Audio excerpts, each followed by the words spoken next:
Congress is on track to pass the extension of the home buyer tax credit by tomorrow. That would be an $8,000 tax-funded rebate for new home buyers and maybe a credit for second and third-time buyers as well.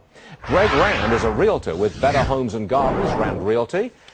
Now, before you tell us why you are so much in favor of this thing, let me point out just a couple of the negatives. Okay. There's 100,000 investigations into corruption in this program already. One guy's going to prison, for heaven's sake. It is corrupt. You know that. So that's the best government program of the year. Here we go. Don't digress.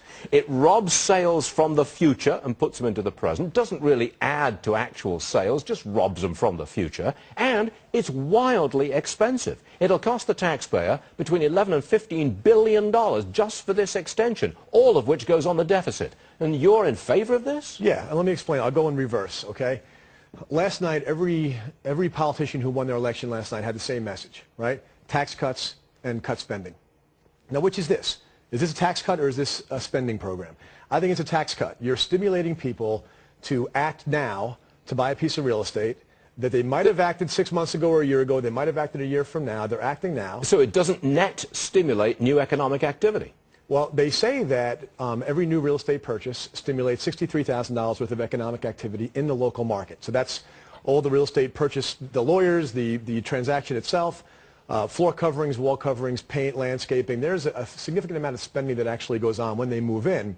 But the core problem with the economy right now, it all dots right directly back to the lack of faith in the housing market. And the fact that right now where we find ourselves, there's a sense of optimism, there's a sense of consumer confidence starting to percolate, all right? So much of that has to do with the fact that everyday home buyers are starting to show faith in the housing market again. And that's a stretch. You think so? I do think it's a stretch. All right. With more and more homeowners going underwater and these arms that are coming up for renewal in the very near future, you can't tell me that we're not got a housing market still in crisis. But I digress. Okay. You have admitted that this program robs sales from the future and puts them into the present. I mean, you accept that, right? Well, I wouldn't call it robs. I would say that, see, look, we've had, for the last year, we've had a depressed home sale cycle, okay? You've had people not buying houses that wanted to buy houses. I've told you that we've been busy. We've showed over 150,000 homes this year, all right? So we've known the whole time the buyers were active, they're robust, they wanted a better deal. The good numbers we're getting right now are not being driven by this credit. They're being driven by prices being down. The credit is a little bit of a boost, and I don't see how this is anything different than any other tax cut that we know. You give somebody a targeted tax cut, it stimulates their activity to move. It doesn't add to economic activity. It seems to be. Robs from the future. But let's not get into that. Okay, it's corrupt.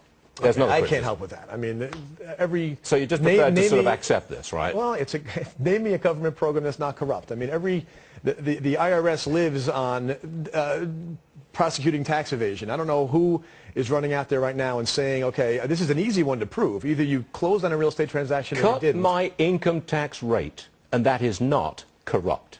There's no corrupt element in cutting my tax rate. Well, it depends on whether you go and try to hide income after the fact. There is corruption if you offer this tax credit, and people who are not eligible for that tax credit take it. That's corrupt. Yeah, but how is that different than somebody hiding income? You're grinding your own axe, Greg.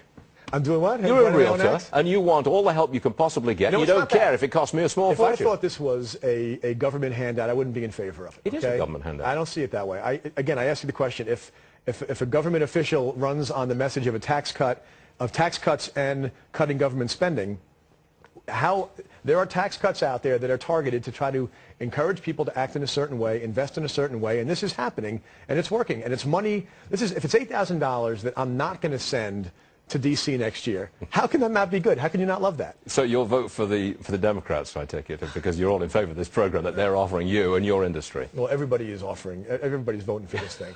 A nice dodge to the question. Greg Rand, realtor extraordinaire. Thanks very much. We appreciate it. Good stuff.